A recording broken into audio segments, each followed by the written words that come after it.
Welcome to the next perfect step. I'm Lori Tremblay. And I'm Kim McStay. Well, there's a lot of buzz around sound and vibration and healing, and today's guest, Craig Goldberg, is going to talk about that. He has a company inHarmony and he's the CEO, but he's a great guy, just knows a lot about sound and healing and spirituality. So welcome, Craig. Honored to be here. Thank you, Kim. Thank you, Lori. Let's make some magic. Yeah, Yeah, that sounds absolutely. good. So how did you get started with your interest in sound healing and sound and I, vibration? yeah, it's a great question. I think by just being a human and needing it, universe was kind of like, here, you should try this, and I did. So about, oh gosh, 2012, my wife got sick, and we just couldn't figure out what was wrong with her, doc after doc, and it kind of led to the beginning of my journey into sound therapy and understanding the power of frequency and sound. My chased down modern medicine to try and figure out what was wrong, test after test, doc after doc, and nobody really knew what was wrong or gave us a definitive like it's this. And through our own research, we figured out it had to do with food she was consuming, um, mainly gluten, which we removed from her diet, and all of her symptoms went away mysteriously in 72 Mm. hours. And my wife and I, over the course of the next 6 to 8 months, became enamored with understanding the human body, how it operates, what inputs it needs, and what could be toxic to the human experience. And we began to focus on what you put in your mouth, what you put on your skin, and what you keep in the air around you. These kind of three main environments um, that govern kind of how we as a human being interact in this 3D world. And we began to really question ingredients and get a better understanding of what created more toxic load for the human body, and of course how it released that toxic load and detox the body. And we got really into kind of the health and wellness aspects of how we live, how the body is kind of optimized. And we began traveling and teaching about the power of essential oils, and we were doing these yoga retreats, conferences, trade shows, and many of them had sound therapists that were there. Many of them had these acoustic instruments, the bells, the chimes, the didgeridoo, handpans, these incredible musicians that played these acoustic frequency instruments. And you would lay down in front of it, right? This was 2012, 2013, 2014. Now, of course, I think this is more mainstream and better understood. But back then, yoga studios weren't doing sound therapy, and that these sound baths didn't exist. Certainly not as widespread as they are today. Back then, I think the general population wasn't as focused on ingredients, and the conversation that we're having now, 14 years later, which is just mind-boggling.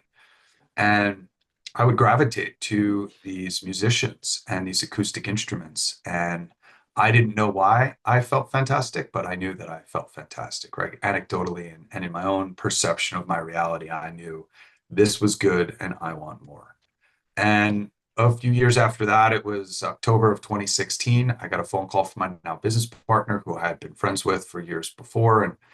And the universe knocked a couple times. It wasn't just Dom reaching out to me. It was a couple of other people introducing me and saying, "Hey, you got to go check out what Dom's working on right now." And it was the inHarmony Sound Lounge. Very similar tech, but not quite this design to what's sitting behind me. It was the inHarmony Sound Lounge in its original design. And I laid down, and it was basically sound therapy on tap. You push play on a device, and music begins to be played through this machine while you lay on it, and you put on the headphones. And I had a very similar experience to that of which I did laying in front of these incredible musicians with these acoustic instruments. And and I fell in love. I was hooked. I bought one. I asked them if they needed any help. They said, absolutely, we need help. And that kind of began October of, no, well, November of 2016. We shipped our first handful of sound launches. And since then, I have been just completely enamored and immersed in the world of what's called vibroacoustic therapy, vibration, acoustic sound. So we're talking about vibration and sound therapy. And that basically is the study of sound and frequency and its impact on our physiology. And inHarmony is largely a leader in that industry. And I speak and travel and share knowledge about the nervous system and the impact of sound and frequency on the nervous system. But of course, it goes much wider than that, as I have a background in nutrition, diet, overall health and wellness optimization, that sort of thing. And I think a little bit of knowledge goes a long way. And when you start to think about how your body interacts with the world around it and how to manage and take an active role in managing your human experience, you start to realize that you have a ton of tools around. And we've, of course, watched this entire industry blossom around us over the last decade. And I think today more and more people are taking their own health and wellness into their own hands, using and working with the medical community to better understand exactly what's happening. Of course, now you have ChatGPT, right? We have all these tools beyond Google and YouTube, which is really what it was back then, is who's making these videos to talk about this. And now we have an opportunity to dive down rabbit hole after rabbit hole to understand how the human body operates, have it explained to us in a way that we can understand it, and therefore make changes and take an active role in managing this human experience. So yeah, grateful to be here and grateful for the history of how I got into it. Yeah, I'm pretty excited about this conversation because I really, I'm learning more and more about frequency and how that actually affects like everything. And it's really the way the whole universe is run. And that information was either hidden or whatever it was, but now it's coming up, and it's so exciting to me that people are really starting to understand it better. There's scientific reasons why, or proof now why it works and how it works. And one question I wanted to ask you was, with your wife, is she okay now? Did you use the frequency? Did she use the Yeah. frequency bed? Oh, absolutely. Yeah. And my family uses it on a regular basis. My parents just moved into my house July of last year. My parents were on it. They're in their 70s. My daughter, a 6-year-old daughter, she's been on it since she's 1 week old. My wife uses it on a Wow. regular basis. I use it on a regular basis. So yeah, it's not just sound at this point and vibration. It's also pulsed electromagnetic field therapy, hyperbaric, uh, red light therapy. I mean, there's so many other things that we now understand. I just got back from Beyond Biohacking Conference in Austin, Dave Asprey's event, and 150 people were there presenting their technology, right? 150 vendors were demoing their technology. And the power of sound, light, and frequency, it to your point, it's everything. And I think it's easy to make a blanket statement like that, to say like vibration is everything. But I also think it's really important to define what that means. And there are many different ways to define that. The easiest way that I can think about it is two different ways. The first is thinking back to 7th grade chemistry, right? Protons, neutrons, and electrons, right? That's before we even get into the quantum field and like quantum physics, which is a whole other topic. But if you just think back to protons, neutrons, and electrons, you've got electrons that are spinning around, and of course the periodic table. And we don't have, this isn't a science lesson, but just thinking about at a cellular level or even at an atomic level, everything is moving and vibrating, attracting and repelling, right? Protons, neutrons, right? If you remember the relationship that they have. So quite literally, everything around you is vibrating. I know it looks solid. The microphone looks solid. I appear solid, but that is simply a perception of your reality. And at an atomic level, and of course at a quantum level, everything is vibrating, everything is moving. And I think that's really important. The second way I think is a little bit more human and perceptual, and that is your body is like a big antenna. It's the easiest way to explain it, right? And it's easy when you start thinking about energy medicine and our auric field, and right, there's a lot of different deep dives that we can do, and I know you've covered some of this. Your body is a big antenna, and you are constantly coming into and out of what's called harmonic resonance. Harmonic resonance is nothing more than coming into harmony with those that are around you. So frequencies that you're presented with, you then vibrate at that frequency. And that can be thoughts, that can be physical people, it could be electricity or electromagnetic energy, it could be sound, it could be vibration. There's a multitude of different frequencies that we're presented with. And from my perspective, you're either taking an active role in understanding what frequencies you're being presented with, or you aren't. And if you aren't, then you're simply victim to whatever your surroundings are. And as I sit in this beautiful home with 72-degree air conditioning blowing, it's currently, oh gosh, 82 degrees and climbing outside my home in Vegas. Um, Even running through the walls, there's electricity, the lights, the computers, there's electromagnetic energy. And I'm not an EMF alarmist. That's not my deal. And we can certainly have a conversation about that. But your body is constantly coming into and out of harmonic resonance on a regular basis with the frequencies that it's presented to, most of which you have no idea. You have no idea how somebody else is feeling. You can get a read on it, but you have no idea if the electricity in your house is dirty or if it's tuned. But that's a 60 hertz frequency here in the United States. So I think once you start to better understand just how sensitive every single human is, you're either aware of it and it's in your awareness, or you aren't, and that's okay. But just because you're not aware of it doesn't mean it's not happening. And to your point, we have a ton of scientifically validated biometric data points that we can look at today that we just didn't have 10, 12 years ago. I have an EMF reader that I travel with, right? So you can totally see magnetic fields and RF fields, radioactive fields. So there's, I think, a lot of opportunity now for us to take that active role in managing our human experience in a much different way. And it's conversations like this that I think open people up to really learning and understanding and knowing it. And I like taking these complex topics and simplifying them so that they can be easily understood. And then of course you can learn and build from there. Thank you so much for that enlightenment. We have a mutual friend, Gary, who does crystal sound bowls, and he went to Egypt a few years ago, and he was Yeah. telling us about the fact that he went into some sound caves there in Egypt where they reverberated the sound and the voice, and it was used for healing, these sound caves, these sound rooms in the pyramids. And so I just marvel at the history and the knowledge that the ancient people had about this topic that was lost and is coming back now today through science and awareness, as you said.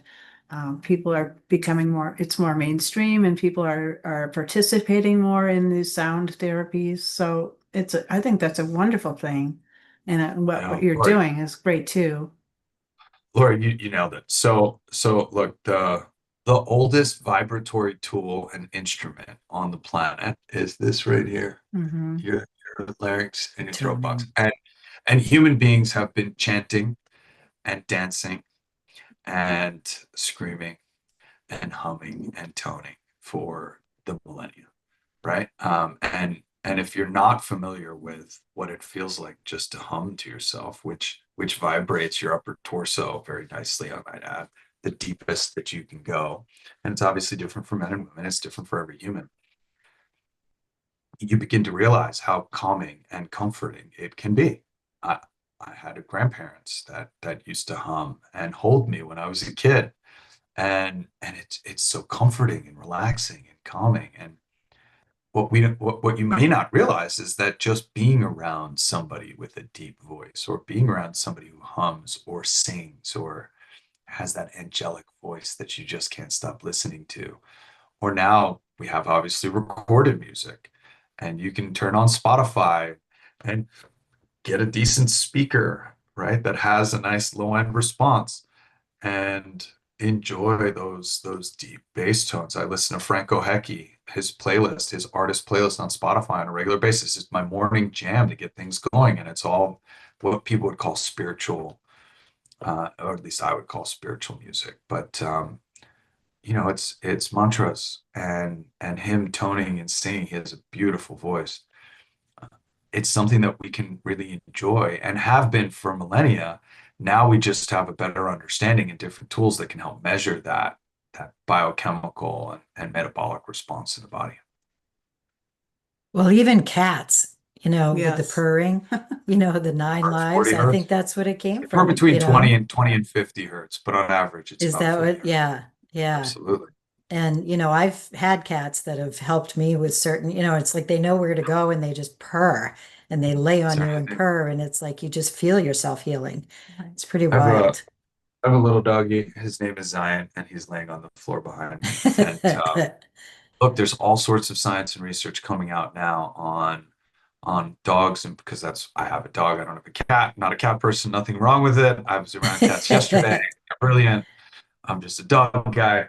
And licking, right? What they're doing to actually sense your nervous system. When their tongue touches your body, they're actually reading your nervous system. There's some really interesting science on that. Hmm. And of course, Wow. cats purring and their ability to help you heal. So again, if my daughter just broke her arm, she's running around with a dislocated fracture of her Oh, lower arm. Cast comes off in 10 days. She's 6. My dog lays on her and just licks her upper arm, right? And these cats that wow. we were on yesterday, they just attracted to her and started purring. And she was like, "Daddy, Daddy, the cats are purring on me." Like, it was the most adorable thing ever because they just have this innate sense. They just They know, they do. recognize. They didn't see that it was a cast. They just knew based on her nervous system that she had stuff going on and they were attracted to her and they're just, it's just awesome. It's fantastic. That is. It really is. Oh. Yeah, and the cats that can detect like when somebody's passing away at an Oh, old yeah. folk home and stuff, and they go over Yeah. and spend that time with, I mean, it just, yeah, it's one of those things that you want to question it, but you're better off just accepting it because it's just Oh, beautiful, you know. we understand, right? I mean, anybody who's an animal owner, any animal, right? They are highly intuitive. They have senses that are heightened in ways that we can only imagine. Hmm. It's interesting even as you start to shape that conversation back towards consciousness and the human experience in this world that we live in. We are perceiving this world around us through our 5 senses. Those 5 senses are the eyes and ears, quite literally and figuratively, of your nervous system. And we know that different animals have different frequencies that they can see, hear, and feel that we as humans cannot. The human ear activates between 20 hertz and 20,000 hertz. The human eye has a visible light spectrum. We can't see ultraviolet, we can't see infrared. But we know that there are other animals that can. And now, of course, to our point before, we have tools that can measure infrared and ultraviolet and obviously lights that can produce this spectrum, even though we can't see it. Think of like a black light and how it reflects off. We don't see that bright light, but white sure does. So we have knowledge and understanding that eagles, for example, can see ultraviolet. They can see their prey's urine, right, from a mountainside, Oh, 20,000 feet up, whatever, right?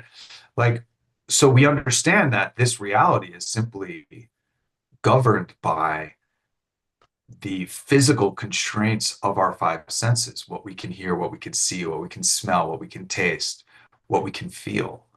And that to me is I mean, when you start to think about consciousness and what's actually happening and what this reality actually is, and which is a totally different conversation as well.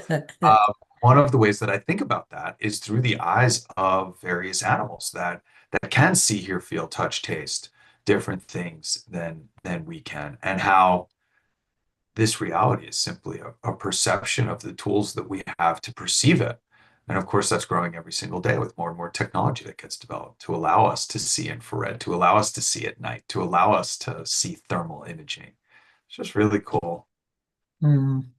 and also nowadays people are becoming aware of their extra senses that we have been kind of trained out of, as a child, like don't daydream, don't, you know, we have those tools that are natural to us that are also complementary to perceiving the world around us. Yes, absolutely. Well, look, look, I have a 6-year-old. This is actually a very relative conversation for me because the last thing that I want to do is curb her enthusiasm around life and imagination. And Matt, she actually just got a magic set. Uh, I want magic, magic, magic. And I'm like, Harmony, my daughter's name's Harmony. Harmony, the magic is in you. Like, it's not the wand that you're so excited arrives tomorrow. It's the magic is in you. Of course, these are tricks and it's sleight of hand, and it's totally different than the witchcraft and the sorcerousness that we try and embody in her. But it's that imagination. And you're right. And look, I think it's different generation to generation. My parents live here. I'm lucky enough to know 3 out of my 4 grandparents really well. It was a different time. They've since Mhm. now all passed, but growing up in the 20s, 30s, 40s, 50s, 1920s, 30s, 40s, 50s, let me be clear, it was a different time. The world was at a different consciousness level. Yeah. We were focused on different things. Times were very tough. Money was not the same. Inflation was way different. I think my grandfather was working off of like 50 cents a day, is how he would come home to his family and be really excited about that on the Lower East Side of Manhattan in the 1960s, 50s. It's a different time, in a lot of different ways, at a different knowledge base, at a different consciousness. And to your point, I think kids today, especially with parents like myself and my wife, which is really all I can talk to, and of course our friend group, these star children that are coming in, they're staying connected to source energy. They have a different perspective that they can teach us every single day. My daughter at 6 years old, man, she says some things and I'm like, what did you, I'll look at my wife and be like, what did she just say? Like, I'm I'm blown away. I don't know that I was talking that way at 6. I don't even know if I was talking that way at 26. So anyway, it's very interesting when you start to look at how things have changed over time. And to your point, yes, we have different leaders, we have different education, we have different tools. And and look, a lot of what was ostracized or pushed away or condemned or back in the day is now given a space where it can grow, blossom, bloom, and be taught, of course, now through podcasts and long form content, short form content, and social media.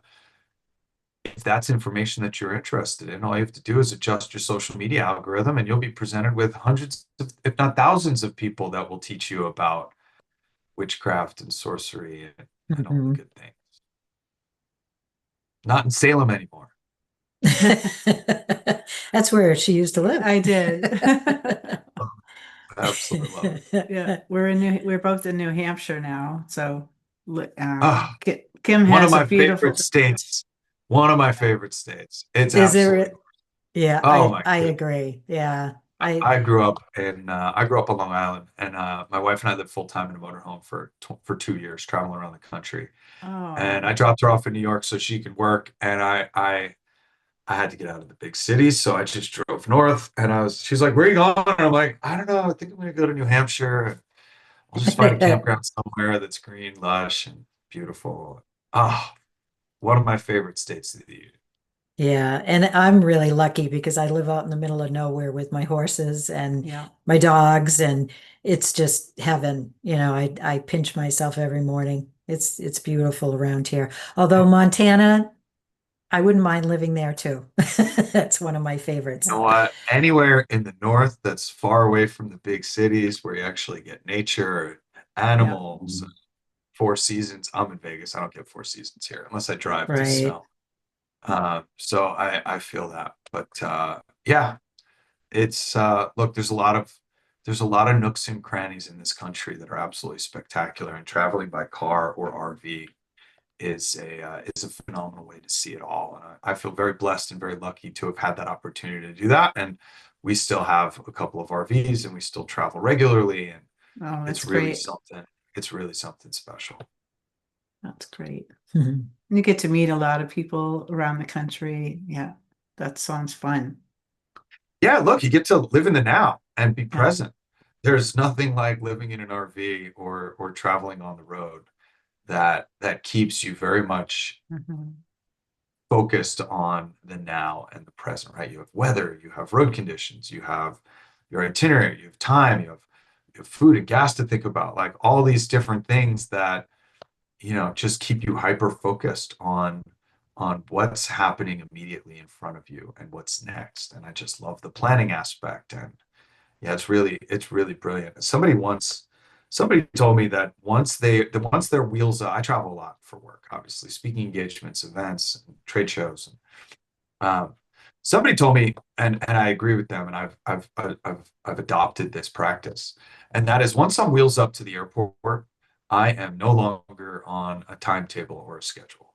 Obviously, you got flight times and that sort of thing, but like they give themselves enough time to be at the airport early. None of this like flight takes off at 11 and boards at 10:30. I'm going to be there at 10:15.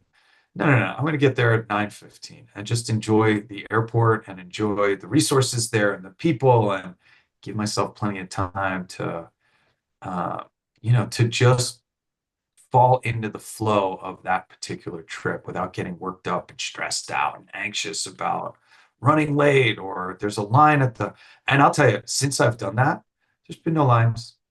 There's been no stress. My flights are on time. It's really remarkable. Like, I don't know how the energy works or how that works quite yet, but like since I've adopted this practice, I'm early, my flights are on time, my seats get upgraded. Like it's just this remarkable shift in energy that has been beautiful and welcomed and wonderful. That's great. That's a great way to look at it too, because there's a lot to see at an airport. If you just sit and Yeah, absorb and observe, it's great. totally. Look, they all have art, now they all have waterfalls and usually we just rush right past it. They for the most part they have now local food, local vendors, right? It's overpriced and it's expensive, and yes, I get all that. But there's no short opportunity to connect and I've met incredible people and Hmm. I've been open to like, oh, I don't know. Look, sometimes I'm taking phone calls, sometimes I'm working on my laptop. There's definitely things to be done while I'm there. I'm not just sitting there waiting to connect with somebody, but it's really changed my philosophy on travel, and I have taken that into, there's always a rush to get out of the house. There's always a rush to pack and to pull everything together. That happens. But once I'm wheels up, I make sure I give myself enough time. I'm early and I kind of drift into this flow of travel that's been really nice. That's great. So when you do go on your business trips, does your bed go with you everywhere? Or how do you? It can. It can. Our zero gravity, which is behind me, ships in one piece. Yeah. It's actually huge. It's a big undertaking. That travels by truck or car. I've had a moving service pick it up. I've put it in the back of my pickup truck to take it to events here in Vegas and locally. I'm very fortunate in that we have our technology all over the world. 950 affiliates around the world. I think right now. Let's see. We should probably look that up. It's been a minute. Um, and I'm very fortunate that we have technology all over the place. 950. Yeah, wow, that's awesome. Um, Mhm. I'm very fortunate in that we have technology all over the place. So we just did an event in Austin. Um, my director of harmonics, who makes all of our music, lives in Austin. He's got a bunch of our technology. Paul and Brooke, who head up our AI team, they have our sound lounge. My innovations group happens to be in Austin, right? So once I realized that I was going out there and I had an event, I just reached out to a couple friends and I said, hey, would you be interested in coming to this event? Would you be interested in a ticket? Can I borrow the technology? And I just rent the car, pick it up, and then return it, in the Oh, same that's condition that great. it was. So yeah, very, very fortunate on that front. Most of these events are happening in large cities, and we have an affiliate group that has and is ready, willing, and able to share the technology and participate in any way that they can. That said, I have also flown with it. It goes underneath the plane without issue. The Sound Lounge 1, the Practitioner 2, these are great models to be traveling with. The Practitioner 2 is no bigger than a massage table. The Sound Lounge 1 is definitely a little bigger, but just wrap it in a blanket, cinch it down. It's all foam, except for the transducers and the wiring. It travels great. So yeah, very fortunate in that it makes it a little more difficult to move, but you can totally do that. And I don't go many places without it. Um, I mean, I'm such a proponent of this technology, not just because it's my business, That's all secondary to me, to be honest with you. How I can help other people feel the same way that I do is the primary. It's impact. And and most importantly, I use our technology on a regular basis. I'm doing sound lab sessions. I'm working with our partnership programs like Sound Self and Roxiva and BrainTap and all of these different technologies that harmonize and work really well with our technology. I use them personally because I need them and and I crave them and I love the way that they make me feel. And you can feel that passion when I'm at an event and I'm watching, like just beyond conference. It was Wednesday, Thursday, and Friday of last year. We probably put 150, 200 people on our technology over the course of the weekend, watching their faces, hearing their laughter, watching them get off and just have this new vibration and this new outlook and this it lights me up. It's like the greatest gift that the world can actually give me right back is this reflection of how incredible this technology is, the impact that it has on your physiology and the power of sound and vibration in full effect. It's awesome to watch. So can you follow up with that about what actually are the benefits to the physiology and to, to the body? Absolutely. So I think you mentioned this before. And it's about nervous system regulation, which wasn't even a term a year ago. But it's something that happens to be trending right now. Nervous system regulation. What does that mean? It means re-regulating your nervous system. What does that mean? It means keeping you in a parasympathetic nervous system response versus a sympathetic nervous system response. And let's dive into that. So think of you have two nervous system responses. This is quite literally how your body keeps itself safe. Um, Sympathetic nervous system response, which is associated with stress and anxiety. It's also associated with what I call survival mode. And that's the best way, I think, to list and explain the sympathetic nervous system response. And then you have the parasympathetic nervous system response, which I call maintenance mode. It's associated with rest and digest, being calm and relaxed. So you're in either of these two spaces or in transition from one to the other based on different chemical cascades and different things that are happening in the body. And your autonomic nervous system, which manages your heartbeat and breath and all the things that are happening in the background to keep you alive. Your nervous system is also looking out for threats. It's constantly looking for ways and things that could impact your own survivability of your vessel, of your body. And this is such a funny topic now because so many of us live. I don't know what the rest of that home or office that you're in looks like, but I would assume it's quite tranquil, beautiful, safe.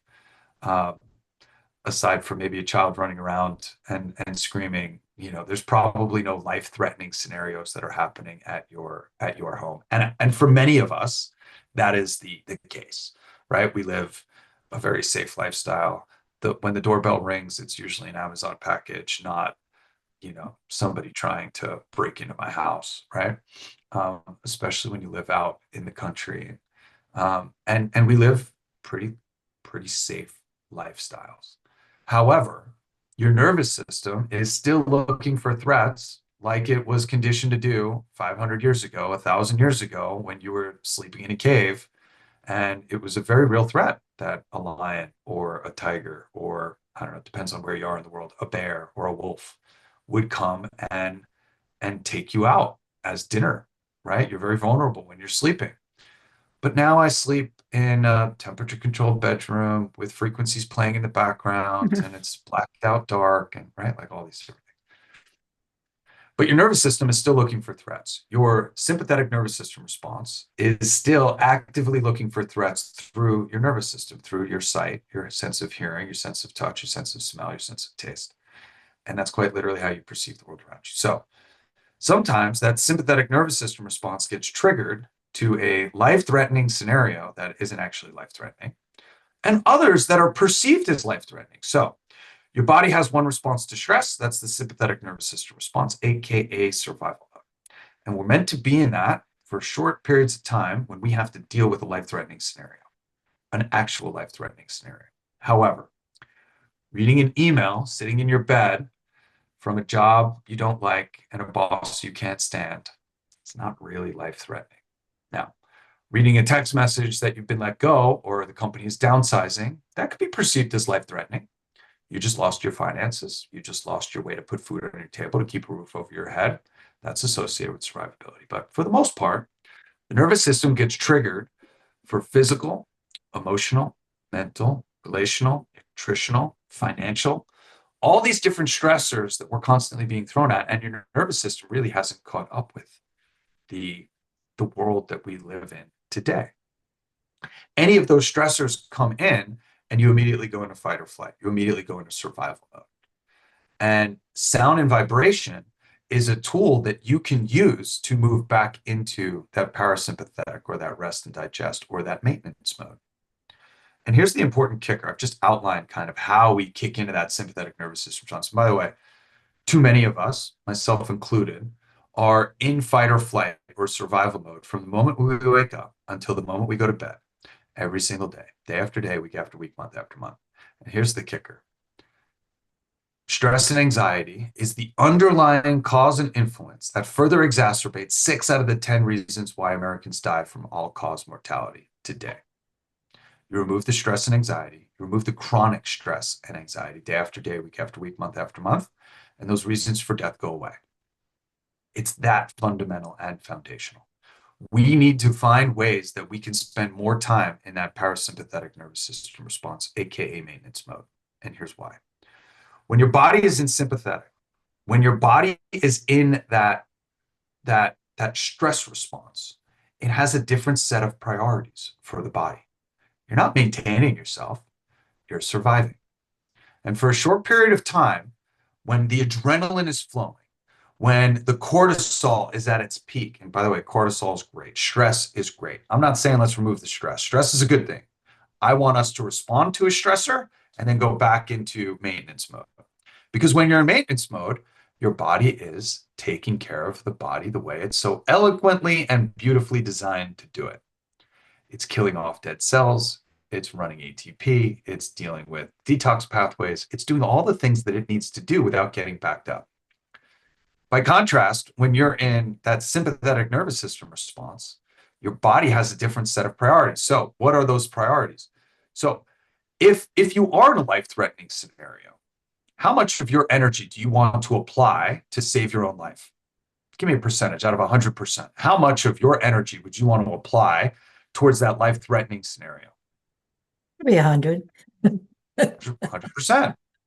Absolutely, right? I want all hands on deck.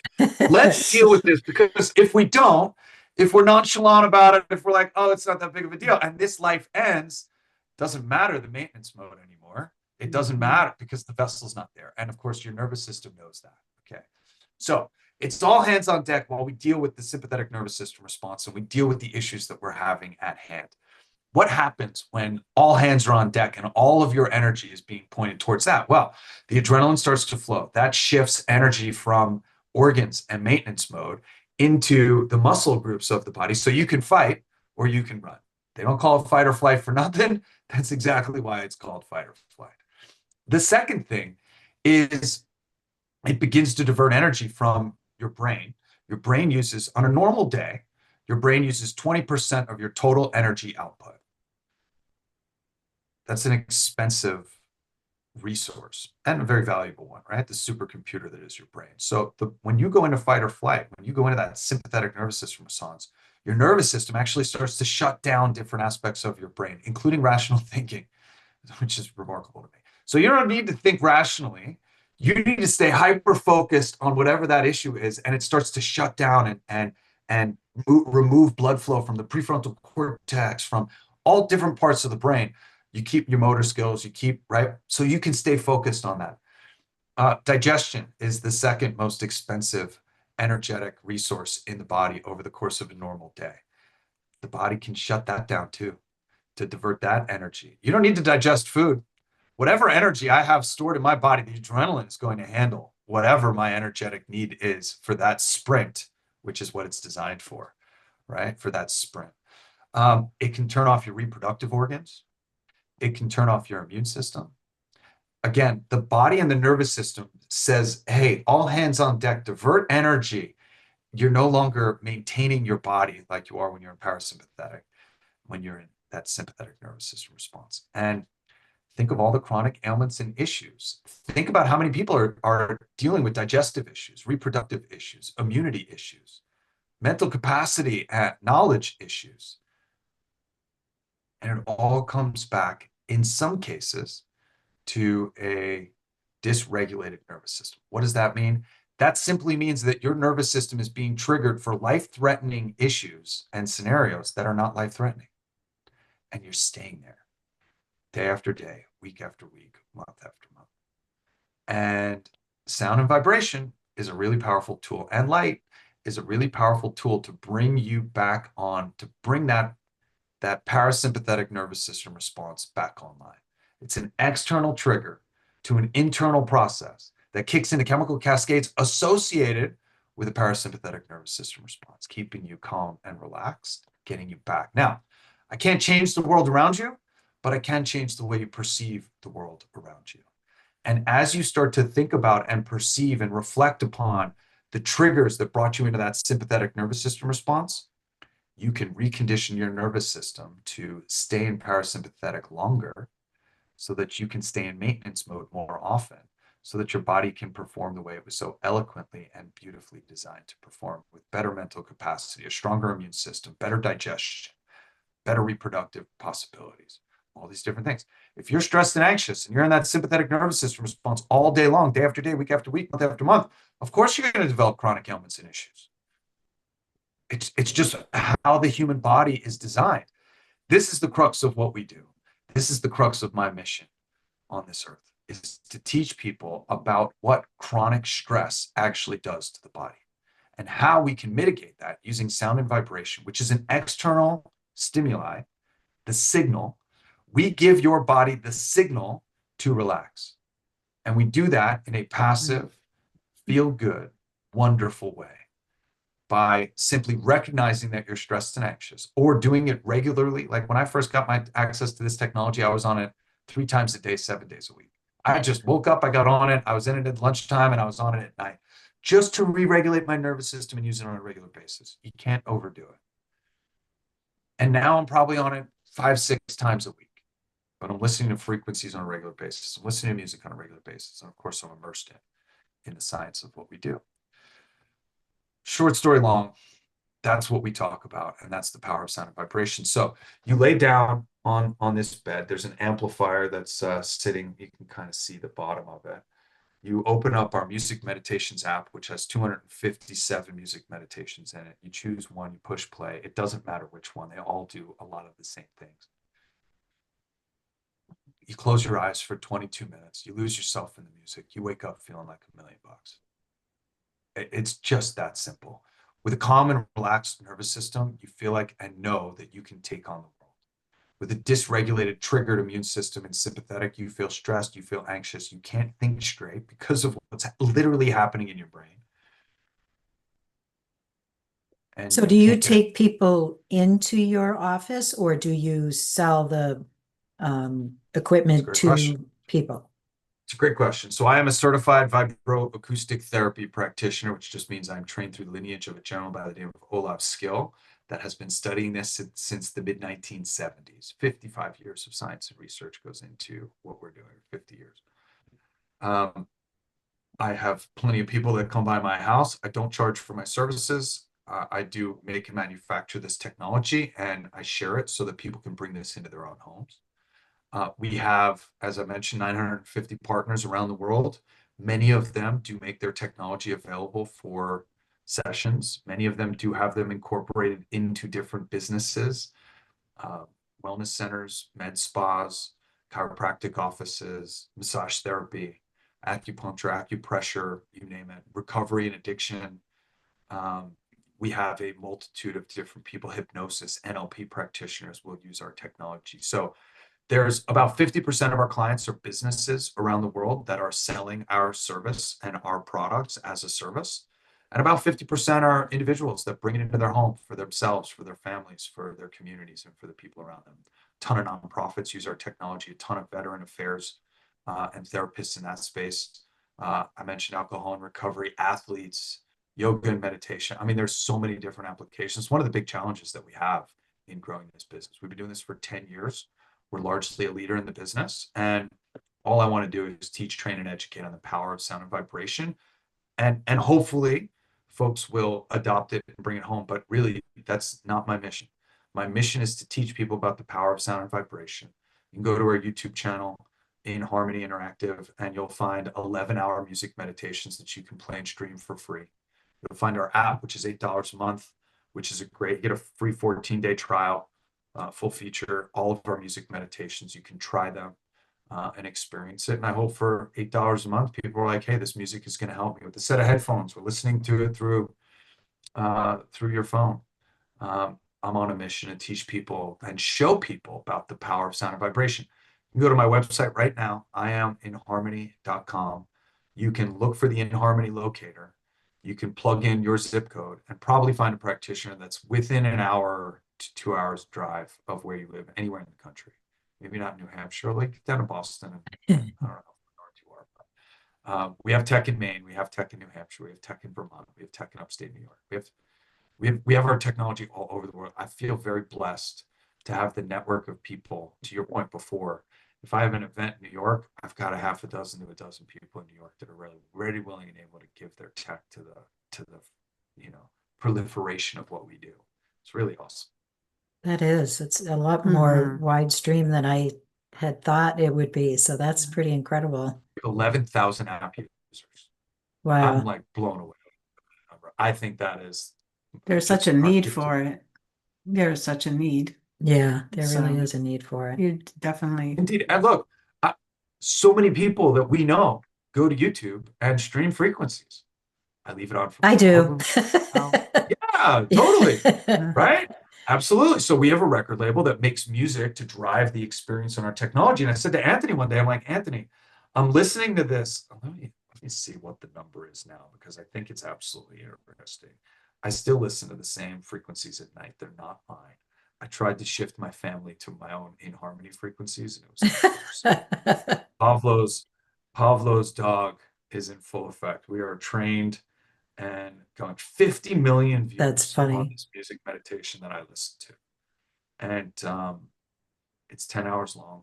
And I said to Anthony, like, who makes all of our music, I was like, Anthony, can we do like extended music meditations on YouTube? And he was like, sure, let me figure it out. And sure enough, we made 11-hour, 11-minute, 11-second music meditations able to stream online. It's actually really hard to get it nailed at 11. Yeah. Really hard. Like some of them are 11-11-10 or 11-11-9 or 11-11-6. Like they're close, but like the intention is there. I'll definitely be looking into it. Yeah. I'm excited about that. That's great. Thank you for sharing all this information. It's fantastic and it's needed. Is there anything else you'd like our listeners to know about? Yeah, I mean, I think the easiest is in this 12-year journey that I've been on to understand health and wellness. You don't know what you don't know until you know. And now you know. So take some steps to move in the right direction. Don't be overwhelmed. Don't put so much pressure on yourself that you have to change everything. You now learned about the power of sound and vibration. We all know music is medicine.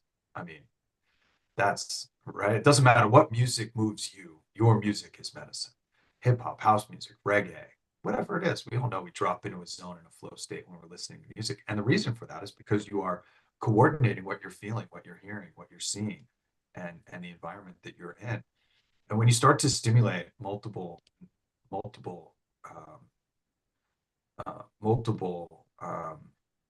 senses at once, that's when the magic starts to happen. So when you're laying on a bed and you're feeling the same frequencies that you're hearing, and it's coordinated with light therapy, that's when a lot of the breakthroughs start to happen as far as drifting into a meditative state, which is nothing more than a slower brainwave state. Sleep and meditation is nothing more than a conscious perception of a slower brainwave state. And it's really important for us as humans to move in and out of these different brainwave states over the course of the day. And sound and vibration is a powerful trigger to help guide you into those deeper meditative states, even if you don't call it meditation. And I know that's a stimulating word for a lot of people, probably not on your channel, probably a lot of meditators that are listening, but sound and vibration is a profound way to guide the body into the depth of a meditative state. Say goodbye to a distracted mind, say hello to a relaxed existence was our tagline for years. And that's the power of sound and vibration to calm and relax the mind, the nervous system, and the human experience. Great. It's great. So Well, grateful. Thank you. well, I have thoroughly enjoyed this, and Oh, I'm yes. sure Laurie has too, Yes. and I'm sure our listeners have too. So please, listeners out there, if these are the kind of conversations that you want to hear, please let us know. Give us some of your input, and please press that subscribe button so that we can, even though that sounds so tacky, but that gets us out there and gets this word out there. And we really want to bring these conversations that I think are so important for the world to hear about. So anyway, it's been dynamite, Craig, to talk to you. Yeah. And so Thank you. Thank you. until Thank you. oh, good. I'm so glad you were on today. So anyway, so out there, I want everybody to just think about what is your intuition leading you to your next perfect step in this whole wild world. So again, thank you and goodbye for now.